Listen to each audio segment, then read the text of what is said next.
Queria pedir que quem tem Bíblia abrisse em 2 Coríntios, a segunda carta de Paulo aos Corintianos. Uma carta com uma inspiração adicional.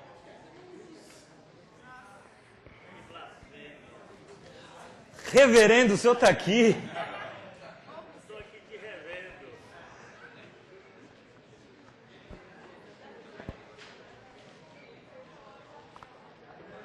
Eu nem tinha lhe visto ainda.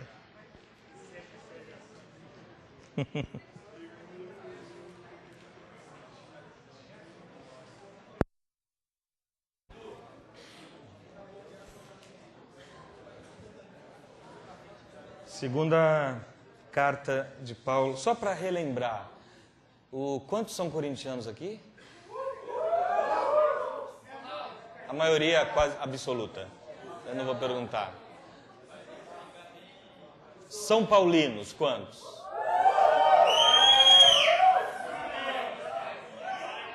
Só uns 2 ou 3. Santista tem?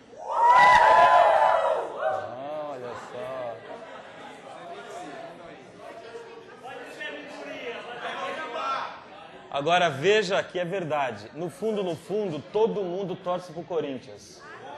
Todo mundo. Por exemplo, quem aqui torce pro Corinthians perder? Quem torce pro Corinthians ganhar? Só tem corintiano. Então pega bem devagarinho.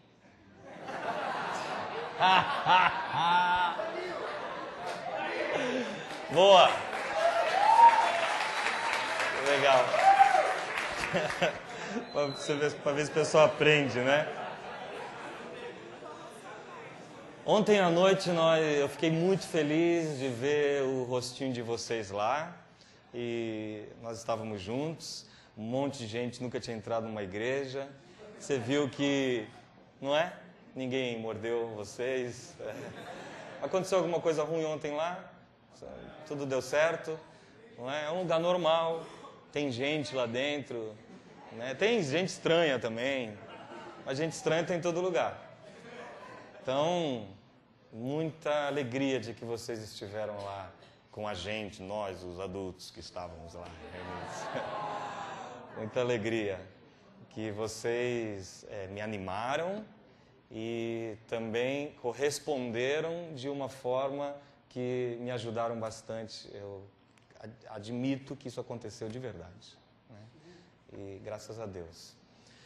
Porém, hoje eu fui procurado ali fora por uma moça que disse: infelizmente ontem eu não tive a oportunidade de ajudar na causa a qual vocês estão entregues lá na África, em 2, 3 países. E agora eu queria fazer isso. E eu sei que a maioria de nós, primeiro porque somos quase todos só estudantes, né?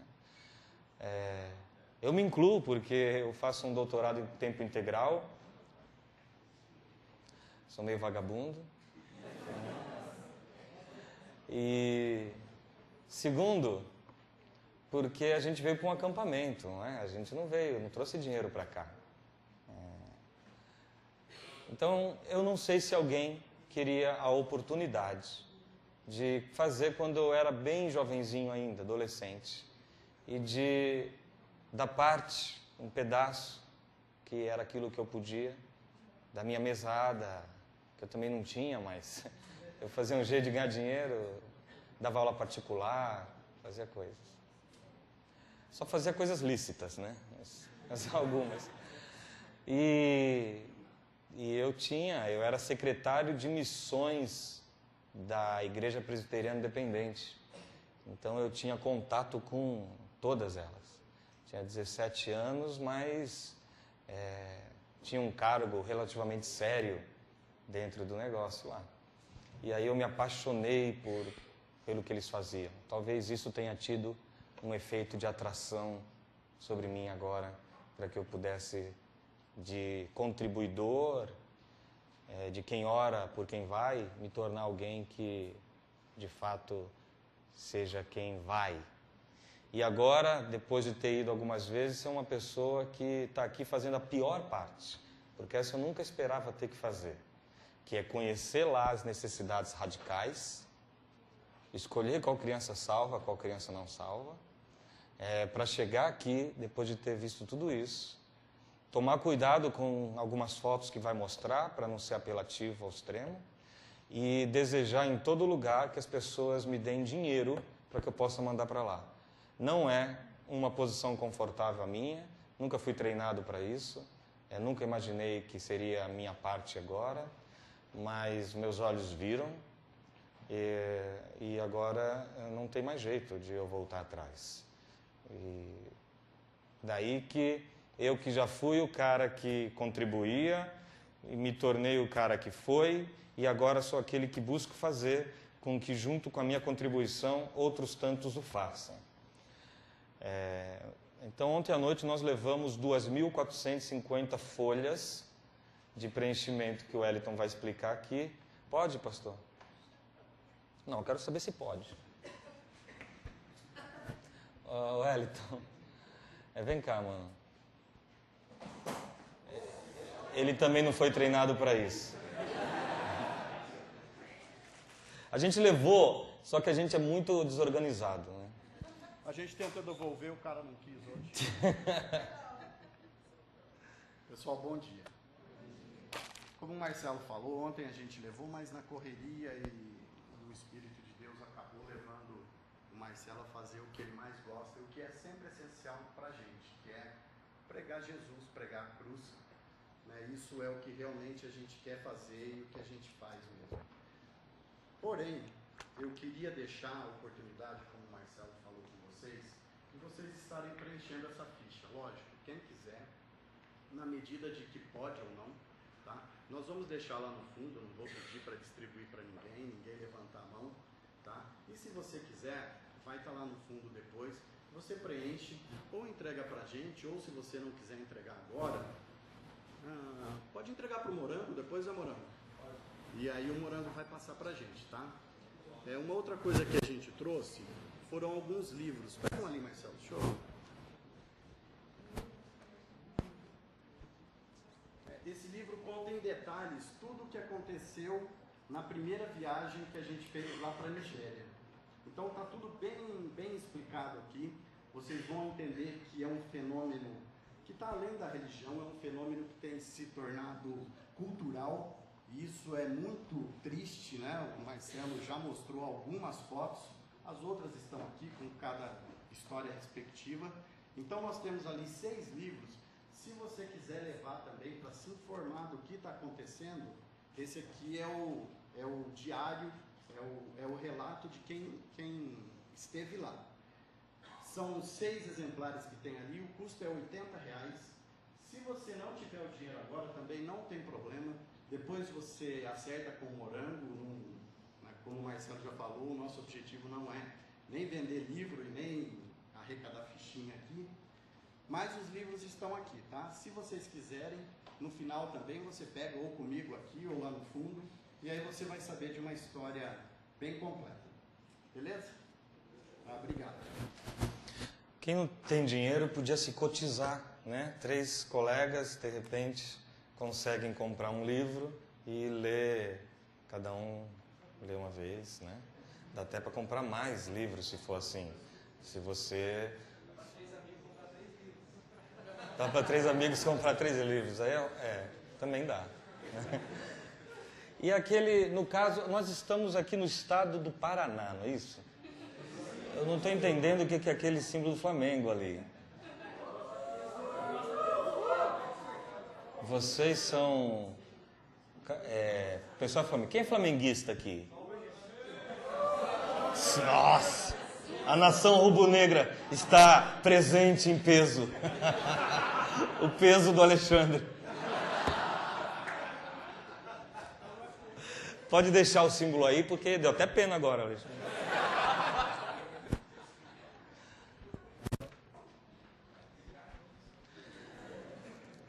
Gente querida, no primeiro dia que eu estive aqui, logo depois que o pastor Glênio pregou, né, amanhã assim, antes eu queria falar uma coisa aqui. Aonde está a minha amiga Giovana? Cadê? Então, não, porque ela é visitante, está vindo a primeira vez no acampamento e eu queria, como os visitantes, dar um presente para ela. Não é um presente que a gente dá sempre para quem é visitante? Cadê? Giovana, fica de pé para eu poder te enxergar melhor. Essa é Giovana.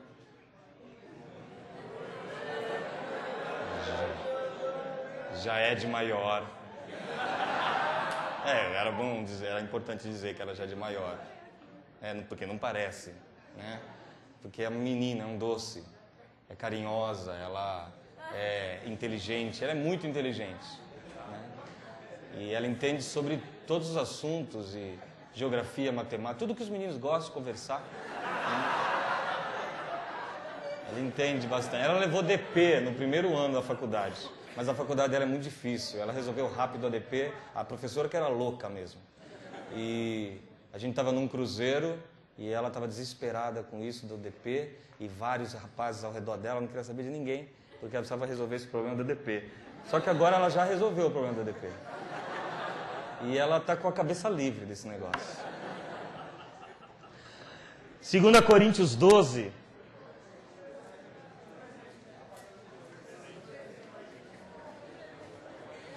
E se não for nada disso que eu estou falando, você pode devolver. Que eu garanto. Oi? Dirige bem o carro.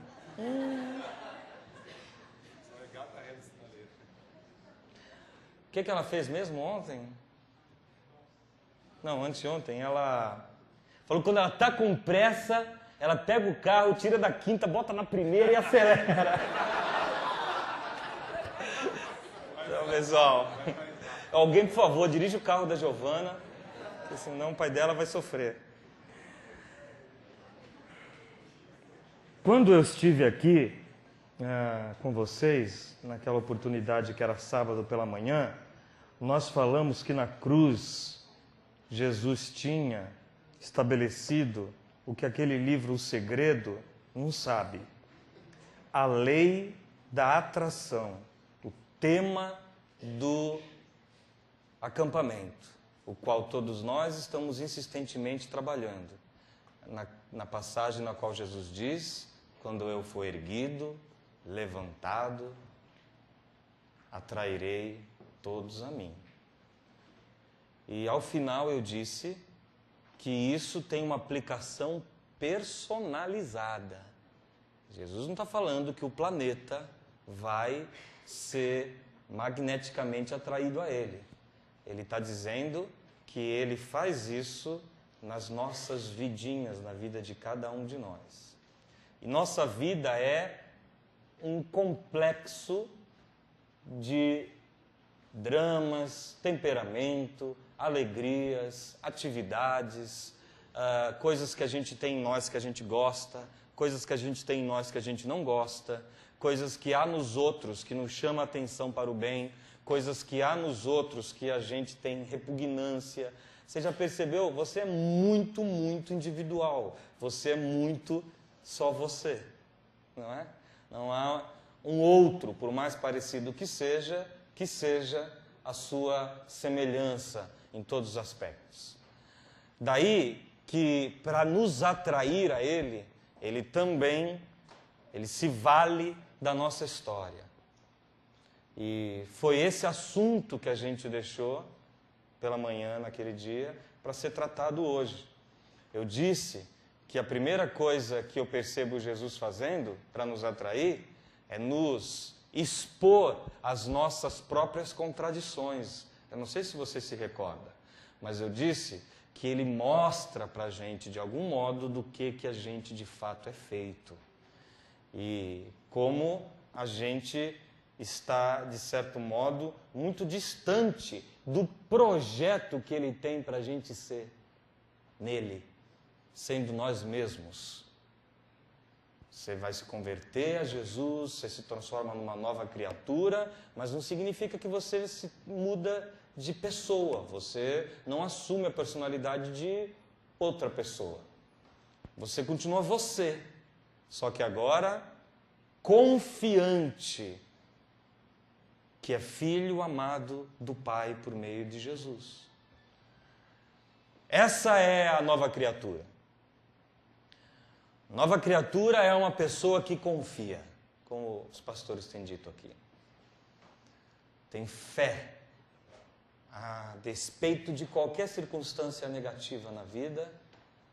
Deus está agora a favor, Deus não está mais contra, em nenhuma circunstância. E nem quando Ele está contra, que às vezes Ele fica, né? Quando Ele está contra, também é a nosso favor que Ele está contra nós. Você pode entender isso? Mesmo os corintianos? Quando Ele está contra o que a gente está fazendo, ou insistindo em ser, ou com algo que a gente está mantendo em nós, sabedor de que aquilo é destruidor, é pecado. E aí, graças a Deus que Ele se coloca contra aquele nosso caminho, no sentido de interromper, obstruir aquele processo danoso em nós. Então, até quando Ele está contra, Ele está a favor. Porque em Hebreus está escrito que Ele disciplina a quem ama. Está escrito que nós não somos bastardos, que a gente tem pai, e que Ele, como pai, corrige a quem ama, as rotas, nos enverga. E eu falei de Pedro, que ele expôs a Pedro as próprias contradições de Pedro. E que na sequência ele decidiu mostrar para Pedro que aceitava Pedro do tamanho de Pedro. E que queria Pedro com as imperfeições de Pedro. E que, para além de tolerar, ele amava de fato Pedro, sendo Pedro quem Pedro era, mesmo depois de conviver com ele 3 anos. O que eu quero dizer é que ele nos aceita, sem ficar fazendo tratativas infinitas acerca de quem fomos e do que somos. Ele trata rápido dessa questão. Paulo era o cão antes de ser Paulo. Um religioso, zeloso do que cria, e na verdade não cria em nada, mas precisava manter as tradições, tinha medo de deixar de crer, e passou a perseguir os do caminho, que eram os primeiros cristãos, e ferozmente os perseguia. E o capítulo 9 de Atos diz que ele respirava ameaças e morte contra a igreja. Era ofegante o ódio dele. E ele ia para todo lugar atrás de trazer presos os cristãos aonde encontrasse, destruiu famílias inteiras e, por fim, foi aumentando sua capacidade de que esta raiva se transformasse em ódio homicida e consentiu com a morte de Estevão, um homem do bem, um cidadão de Deus, que porque não negou Jesus foi apedrejado, e Paulo ainda foi o organizador do processo de apedrejamento e segurava as capas dos que tomavam em pedras para que eles ficassem mais livres para o processo de destruir Estevão. E Estevão, entorpecido, que estava já com as pedras lhe afundando o crânio, ainda assim conseguiu fazer a Deus uma oração, dizendo em voz audível, a exemplo do que Jesus disse na cruz: Pai, perdoa, que eles não sabem o que fazem. Paulo ouviu isso. Em Atos, bem mais à frente, ele vai dizer: eu estava lá. Já convertido, ele revela o quanto aquilo o deixou marcado. O quanto aquilo expôs suas contradições. Ele tentou matar uma ideia, um homem, pensando que matando um homem matava uma ideia. E a ideia era maior do que o homem que a possuía. Jesus na minha vida não é uma opinião, é uma convicção.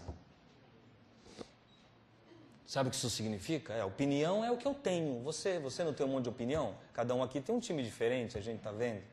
Você tem uma opinião. Você tem opinião. Convicção não. Convicção tem você. Opinião, você possui uma opinião. Convicção te possui. Você entendeu a diferença? E daí que eu não tenho uma mensagem, é a mensagem que me tem. Eu não carrego uma mensagem, é a mensagem que me carrega, que me leva, que extrai de mim uma energia que eu não sei que em mim habita e me faz extrapolar as dimensões da mediocridade da minha própria vida para que eu seja impulsionado por essa mensagem de amor. Porque eu que fui alvo dela, quero que outros tantos também conheçam. Você entendeu? O nome disso é a terceira coisa que eu queria lhe dizer, missão. Isso é missão, vocação, contradição, depois aceitação, depois missão. E é necessariamente nessa ordem.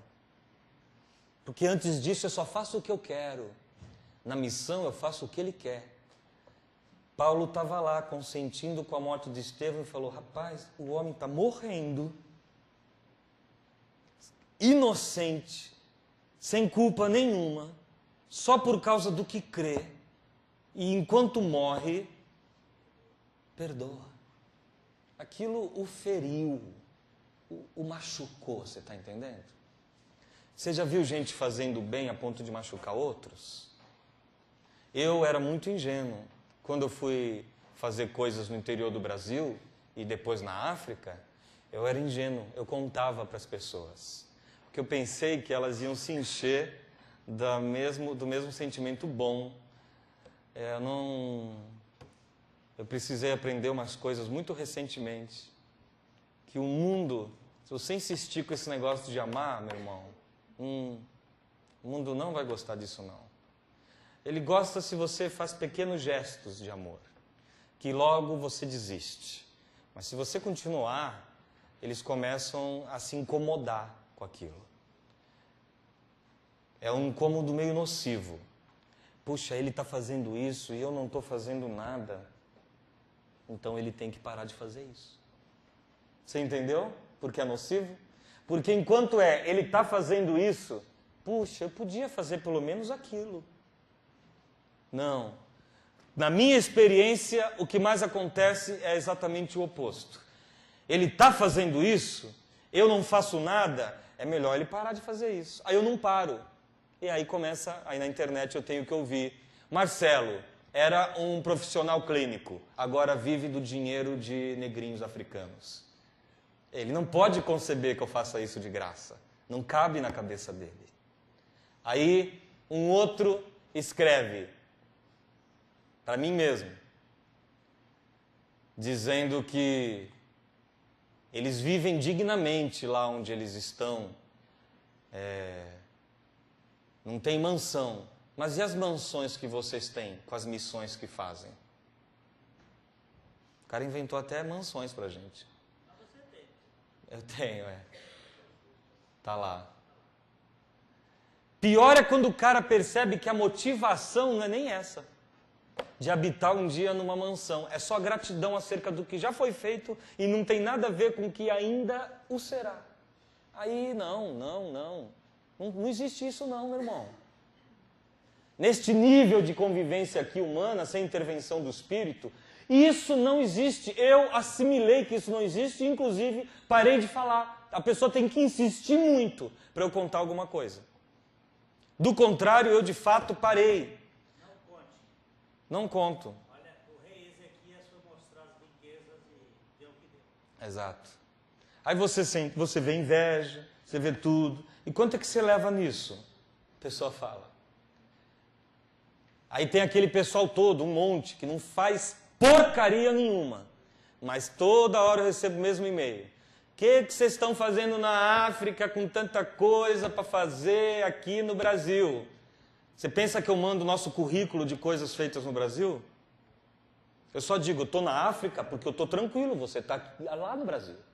Você está no Brasil, pô, então eu estou tranquilo. Você está fazendo as coisas. É só porque você está aí que eu fui para a África. Mas quem escreve isso quase sempre está assim, tanto desconforto, que em vez de mudar, ele prefere eliminar a possibilidade de existir uma coisa parecida com a missão de Deus na Terra. Agora eu quero dizer, você tem uma missão. E você não precisa ir à África. Nós estamos criando agora um projeto, por exemplo, chamado SOS Religar. Religar é o termo que lembra religião, e religião significa, na verdade, fazer a conexão, a ligação, e o evangelho é diferente de religião porque você não se conecta a Deus. Foi Deus que se conectou a você. Quem já leu o livro Caçadores de Deus? Está vendo? Os livros na livraria do pastor são escolhidos a dedo. Ele sabe qual ele põe lá dentro, qual ele não põe. E esse ele não pôs. Porque ninguém é caçador de Deus, não. Eu sou a caça, você entendeu? Eu que sou a presa. Ele que me caça. Ele que me persegue. Paulo pensava que perseguia Jesus. Na verdade, ele só seguia, perturbado. Até que um dia Jesus o perseguiu. Iluminou na frente dele como um sol o caminho e cegou Paulo. E Paulo caiu do cavalo de suas pretensões, presunções, orgulhos, soberbas, vaidades, ambições. Ele se achava o cara. Aí tombou no chão. E o judeu crucificado lhe apareceu ressurrecto nos céus e falou para ele: Paulo, Paulo, por que me persegues?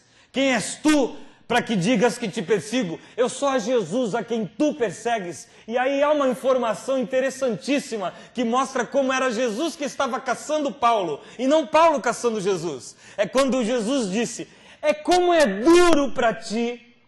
E eu nem vou falar na tradução, eu vou falar a interpretação do que está escrito, porque está na hora de mudar essas traduções bíblicas. Essa que, por exemplo, eu decorei é de 1860. Duro é para ti recalcitrar contra os aguilhões. 1860. Aí tem a atualizada, a revista é atualizada, que é essa aqui. Ela é atualizada, ela é de 1960. E ela diz bem diferente: dura coisa tem sido para ti recalcitrar contra os aguilhões.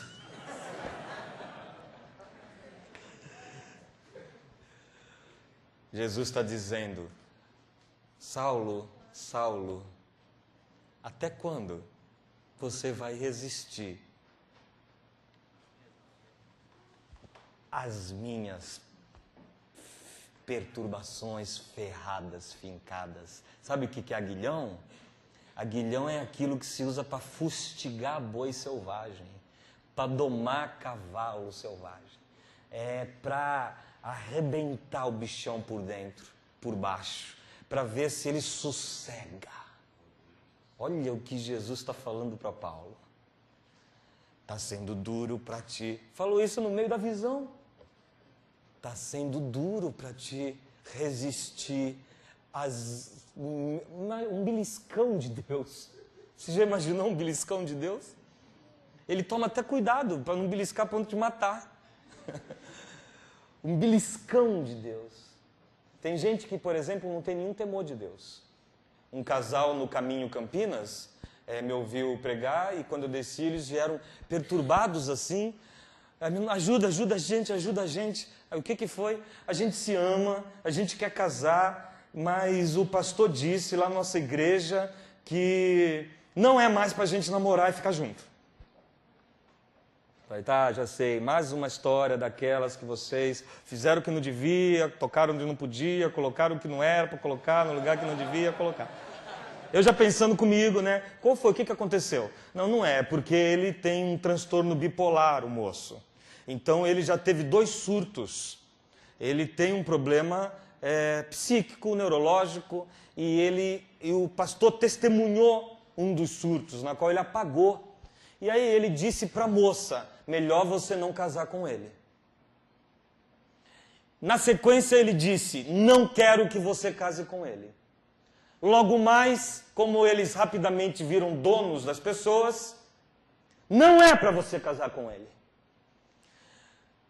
E na sequência, mais ainda, deixe de namorar com ele.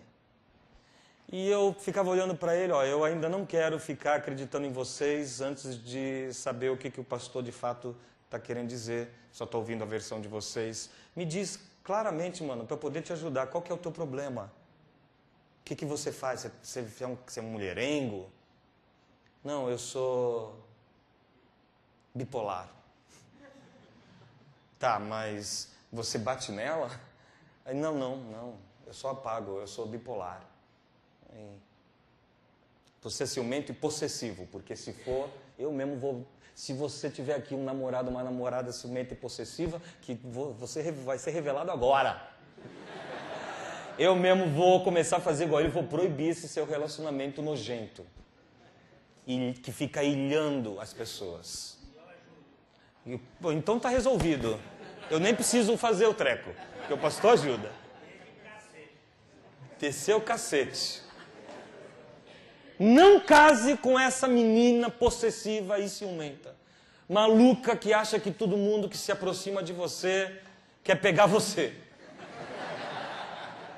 Insegura ao extremo. Ela vai mudar. Ela vai mudar. No dia que o médico fala, olha, não fizemos tudo o que podíamos, ela acabou de morrer, ela mudou. Né?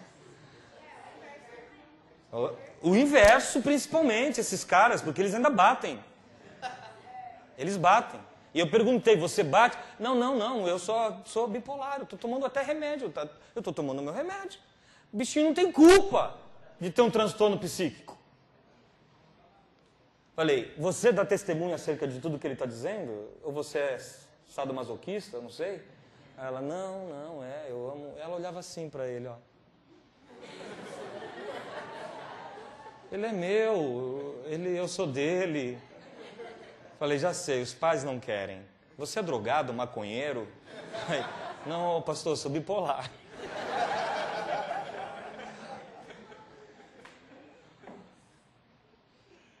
Já sei, papai não quer, a mãe não quer. Não, agora vem a pior parte.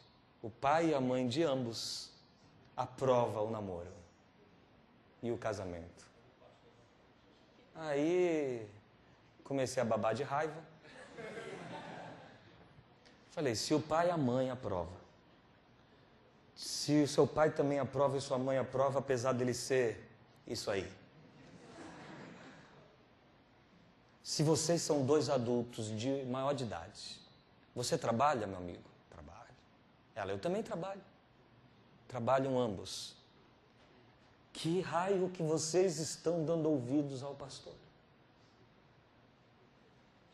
Não, mas sabe por quê? Aí eles explicaram por quê. Porque a gente pecou contra o pastor de fato. Por que vocês pecaram? Porque ele mandou a gente parar de namorar. E aí a gente tentou se afastar. Mas a gente se gosta. E aí a gente passou a namorar escondido. E quando estava no ambiente da igreja, a gente fingia que não conhecia nem mais um ao outro. E quando estava em outro ambiente, eu falei, pecaram de fato. Vocês não precisavam nem ter pecado. Mas esse cinismo, essa falsidade, esse não assumir, é pecado. Não faça mais isso. Ele né? Falei, então agora assuma e continue. Não, mas tem um outro problema. Qual foi? O pastor descobriu. Descobriu. Tá, descobriu e fez o quê? O que o pastor vai fazer? Bateu em vocês? Ela deu uma palmadinha na bunda? Vocês são adultos, meu Deus do céu! Desse jeito que eu estou falando para você, como eu estava falando para eles. Eles, de repente, vão assistir isso aqui e vão lembrar que é assim que eu falei. E aí eles disseram o que o pastor falou. pastor com muito amor, com muito carinho, muita bondade, porque ele é um cara muito cheio de misericórdia, ele disse, tudo bem, vocês podem insistir em me desobedecer, apesar de eu velar por vossas almas, como está escrito. O único problema é que fazendo isso, vocês ficam debaixo, se casarem, do açoite de Deus. O açoite de Deus. Eu mesmo nunca tinha ouvido esse termo. E eu gelei aqui na espinha. Você já pensou, mano, o açoite de Deus? Se o beliscão de Deus estava massacrando Paulo. E Paulo era duro, hein? Ele aguentava bastante. O filho aguentou o açoite do pai. Aleluia. Para que a gente não fosse mais açoitado. De modo que quem faz isso anula a cruz de Cristo, né, pastor? E foi isso que eu expliquei para eles. Eu falei, olha a condição de maldição que ele colocou vocês. Agora vocês casam, na primeira adversidade que acontecer, adivinha o que vocês vão pensar que é? O açoite de Deus. O pastor condenou vocês à infelicidade matrimonial, mas eu, em nome de Jesus, estou desamaldiçoando a maldição pastoral. Porque não sou eu que estou fazendo isso, é a cruz de Jesus. Porque ele foi açoitado por nós, para que ninguém agora abrisse a boca para dizer acerca do açoite de Deus. É que esse pastor nunca sentiu na pele o açoite de Deus, porque do contrário não estava vivo para lhe dar uma notícia desgraçada dessa. Você suma desse lugar que você está indo, desapareça e viva com as consequências. As consequências da ameaça pastoral. E não creia nisso. Não creia, porque basta não crer para que a maldição seja cravada aonde ela foi cravada. Na cruz de Jesus, açoitado por nós. Porque está escrito que ele se fez maldito, maldito todo aquele que for levantado no madeiro. E aí ele foi maldito. Aí o beliscão de Deus então em Paulo. Quem aqui é casado? Veja quantas adversidades eles já enfrentaram. Você sentiu certa falta de energia no uhu. Faltou pegada no uhu. A vida de casado tem uma série de adversidades. Um monte delas. Aí, vocês casados. A sogra. Concunhado, que é o caso do Salomão. Vocês casados. Assim que casaram, já aconteceu coisas assim que não deviam ter acontecido, coisas ruins aconteceram? Aconteceram? Imagina quantas. Olha aqui o sequestro emocional e espiritual a que o pastor conduziu esses jovenzinhos. Porque acontecem as coisas ruins com as pessoas boas. E aí eles são obrigados a pensar que é o açoite de Deus. Mas Deus açoitou, beliscou Paulo, até que Paulo se rendesse. E quando Paulo se rendeu, Jesus falou, agora entra na cidade, lá te dirão o que você deve fazer. Ele entrou e recebeu uma missão. E o mesmo capítulo continua dizendo, e logo estava pregando em todo lugar que Jesus Cristo era o Filho de Deus. Desembocou na missão. O que eu quero dizer para você, para a gente terminar, é que não, para terminar o nosso evento, é que não existe conversão que não desemboca na missão. Não existe. E missão, eu não estou falando de cruzar o oceano. Eu estou falando de amar o próximo. Você está me entendendo? Missão, eu não estou falando de ganhar o mundo. Eu estou falando de amar como Jesus. E se entregar por seus irmãos. Porque ninguém tem maior amor do que esse, de dar a vida por seus irmãos.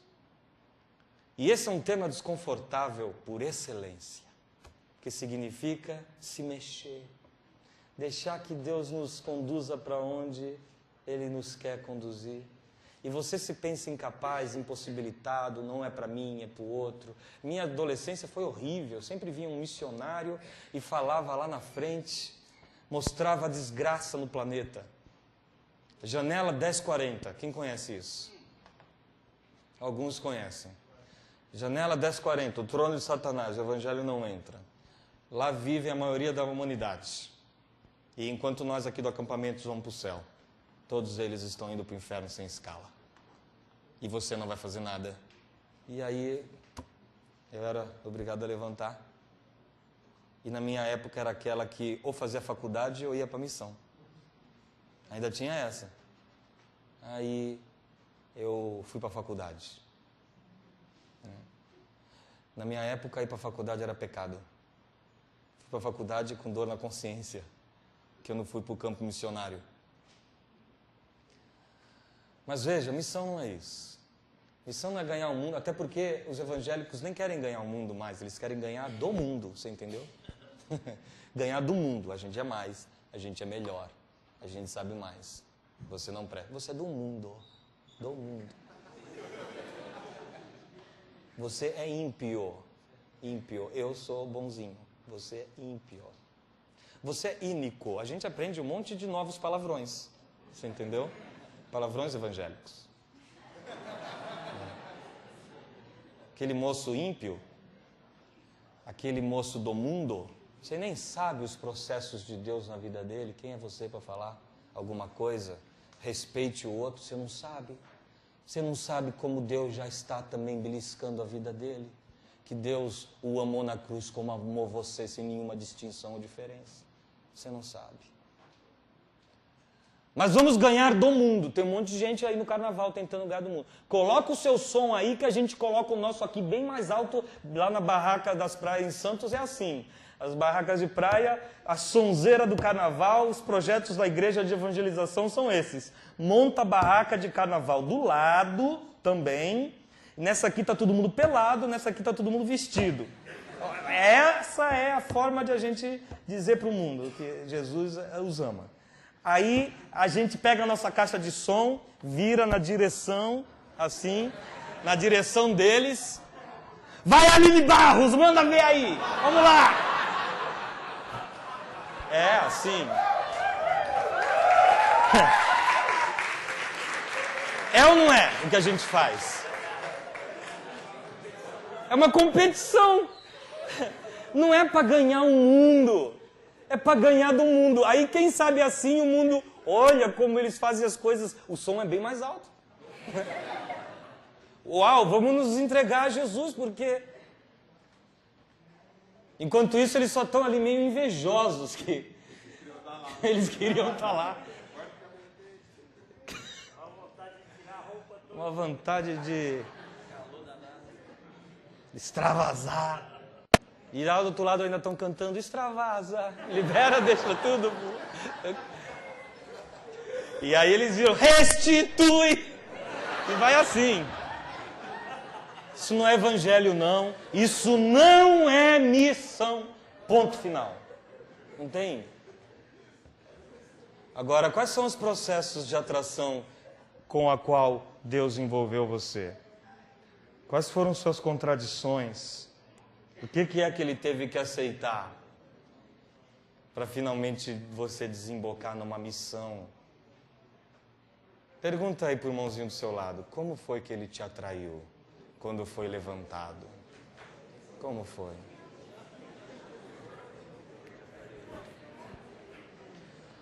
Olha só, no que me diz respeito,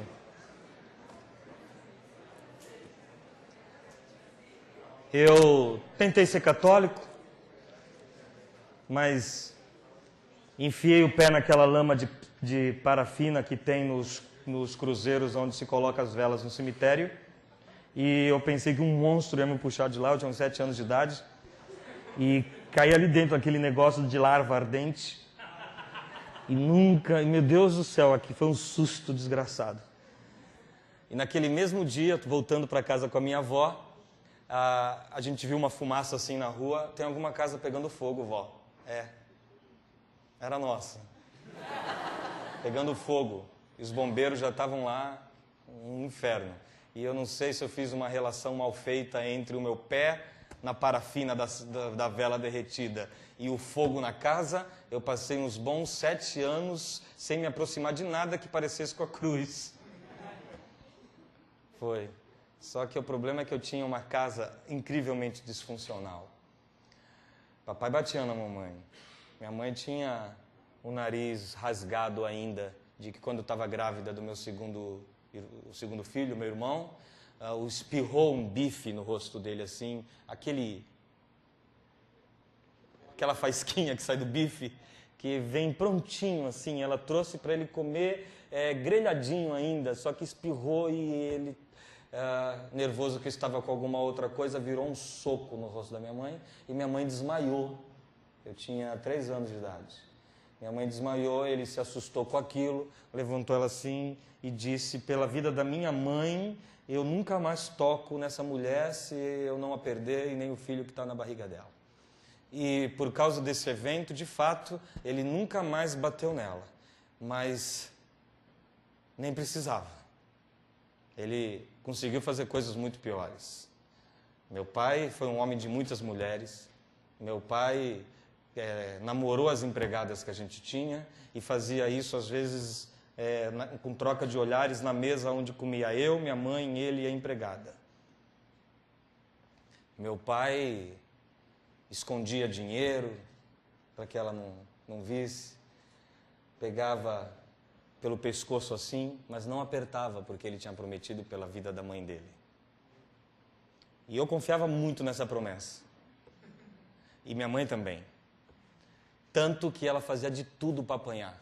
Ela batia até não poder mais. Ela tacava porrete, pau. Ela arrancava assim da cama e dava nele. Lance jogava faca, voava panela. Vocês não assistiram Matrix, né? Que as coisas voam aqui assim? Voavam. Só que eu tenho 3 irmãos, uma irmã e 2 irmãos. E eles, muito mais novos, choravam muito, choravam desesperadamente. E eu, então, trancava meus irmãos num quarto e deixava lá para eles não assistirem aquilo. E ficava ali no meio. E até hoje lembro do umbigo do meu pai, assim. Eu tentando empurrá-lo pela barriga. Eu vivia tentando resolver aquele problema que era muito maior que eu. Não dava conta daquilo. Então eu tinha vergonha dos meus amigos. Ia jogar botão em casa, meu pai chegava, começava o inferno. Onde você foi? Que hora você voltou? Aí minha mãe mentia. Ela tinha voltado às 10 horas. Só que ela dizia, para não ter briga, que voltou às 7 horas da noite. Só que ele sabia a verdade. Por que ele sabia a verdade? Porque meu pai me coagiu, me ameaçou e me obrigou a ser o detetive dele. E eu tinha que diariamente, durante uns 2 anos, eu virei adolescente e ele começou a se constranger de fazer isso. Mas enquanto eu era criança, ele aproveitou do bobo aqui. Eu tinha que dizer, 9 da manhã, acordou. 11 da manhã, fez almoço e saiu. 19 horas. E eu não mentia. Mamãe chegava às 10 da noite. E eu vivia sondando minha mãe para saber onde ela tinha ido, porque nem sempre ela dizia. Fui no cabeleireiro, filho. Por quê? Não, é nada, só para saber. Cabeleireiro. Quando chegava a noite, meu pai não falava comigo. Ele entrava no quarto. Tá ali. Aí ele ia lá no armário. E saía. Aí eu ia lá, fechava a porta do quarto, esperava ela mentir. E pronto. Começava tudo. Só que não era assim quando ele bebia aos sábados. Meu pai nunca bebeu a ponto de se alcoolizar. Nunca. Não. Era todo dia. Todo dia. Em 34 anos de casamento, eu nunca vi aqueles 2 não brigar. Nunca. E aí meus irmãos, Marcelo, faz alguma coisa, Marcelo, faz alguma coisa, Marcelo, faz alguma coisa. E o que eu podia fazer? Um dia eu dei uma de doido. Tranquei a minha mãe num quarto, empurrando ele pelo umbigo. Eu não tinha força, mas ele constrangido foi deixando.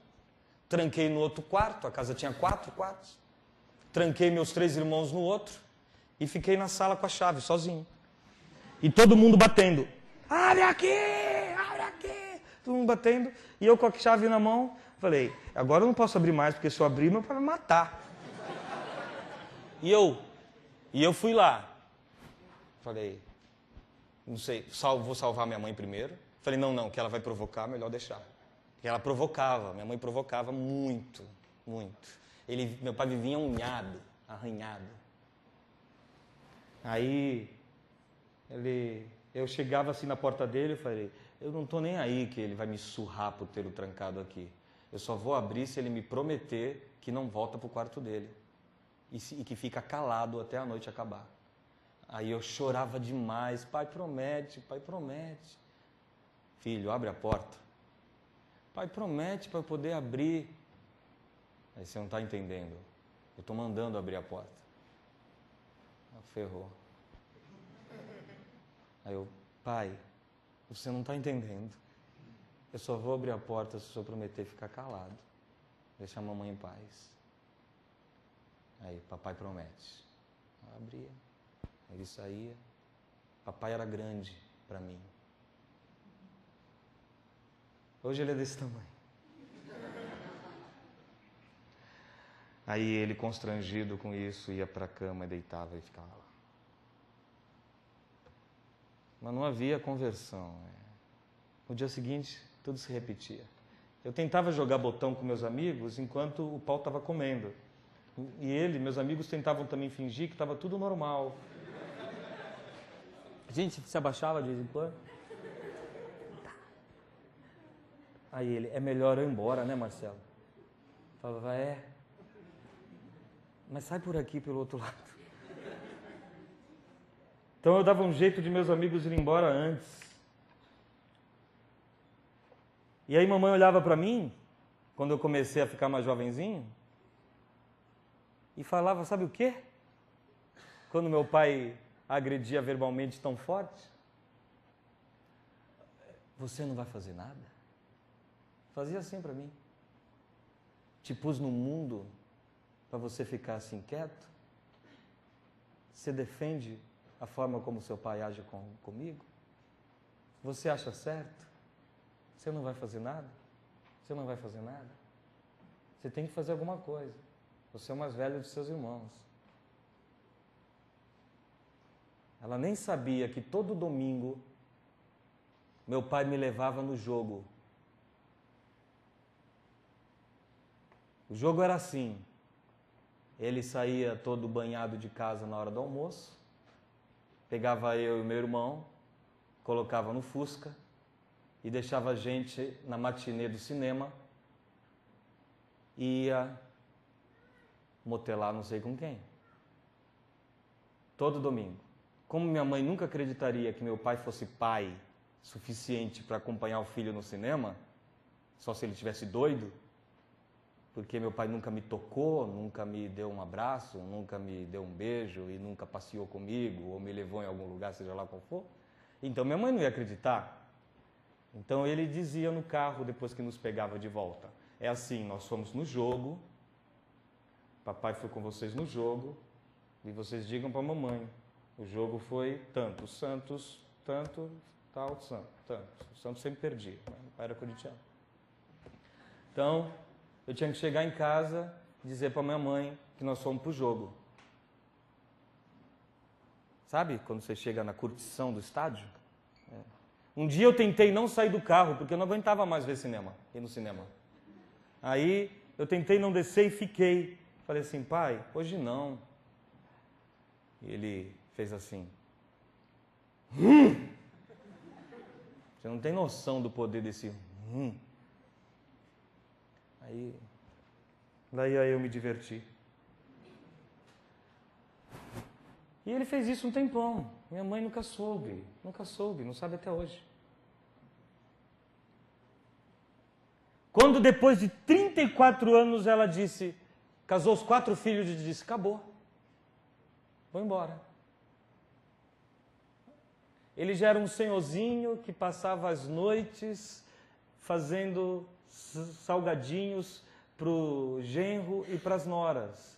Meu pai estava assim mais... A velhice começou a deixar ele mais em paz.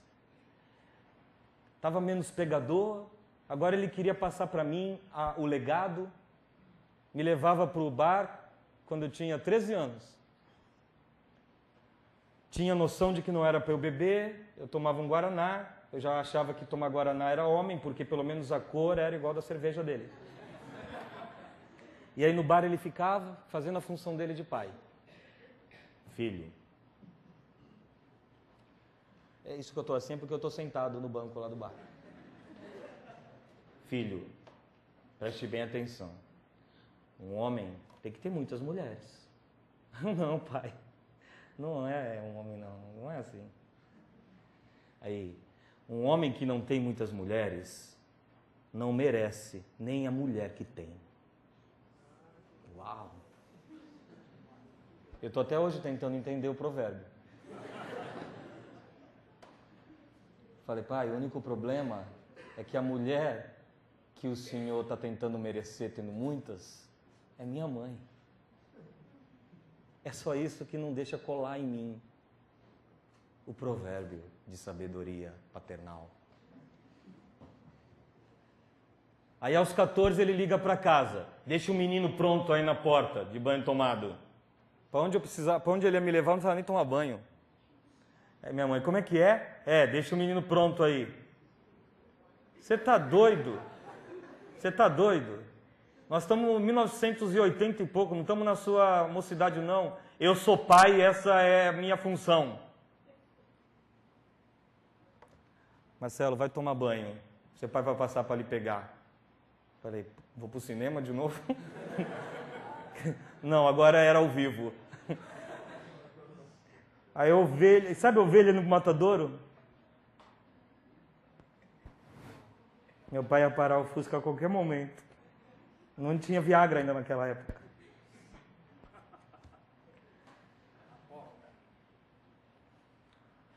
Aí minha mãe diz, depois de 34 anos, acabou este casamento.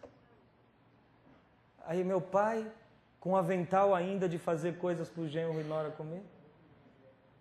Como assim acabou? Acabou, eu estou indo embora. O que eu fiz? Aí ele veio falar comigo, Marcelo, sua mãe quer ir embora, eu quero saber o que eu fiz. Eu já era adulto, falei, pai, hoje, exatamente agora, nada. Mas o resto, ô pai, só tem uma pessoa que o senhor não pode dizer as coisas que não fez e sou eu.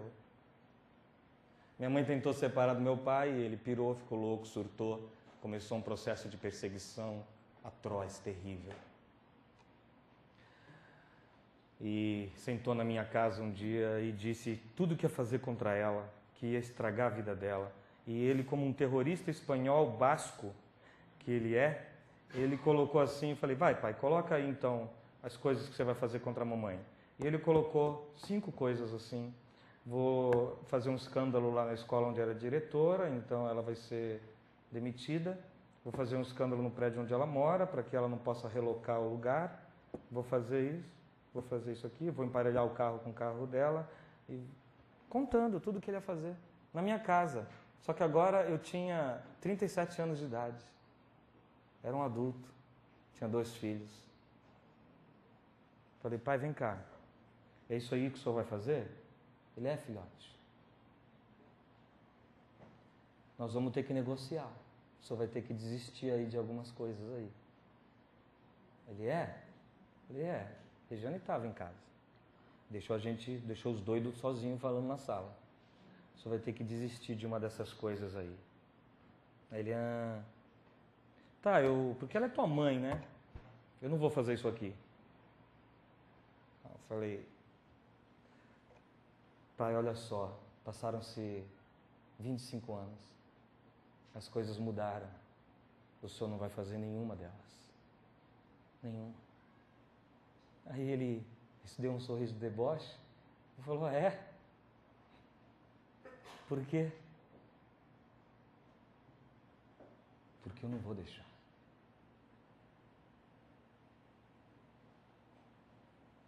E você vai fazer o quê? Sim, eu não sabia o que ia fazer. O que se faz contra um pai? Contudo, eu disse: tenta. Tenta. Vai embora agora da minha casa e tenta fazer uma única dessas coisas contra minha mãe. Mas só tenta, que aí você vai ver o que vai acontecer. Fui para a cama, deitei com minha mulher, insone, disse para ela: e se meu pai fizer? O que eu vou fazer? A mensagem que você acabou de assistir faz parte do Ministério de Comunicação Palavra da Cruz. Temos um grande acervo de estudos bíblicos em áudio e vídeo. Distribuímos também, gratuitamente, o jornal mensal Palavra da Cruz. Entre em contato conosco pelo fone fax 0 operadora 43 3322 3037 ou pelo e-mail com@palavradacruz.com.br. Visite-nos também pelo site www.palavradacruz.com.br. Graça e paz.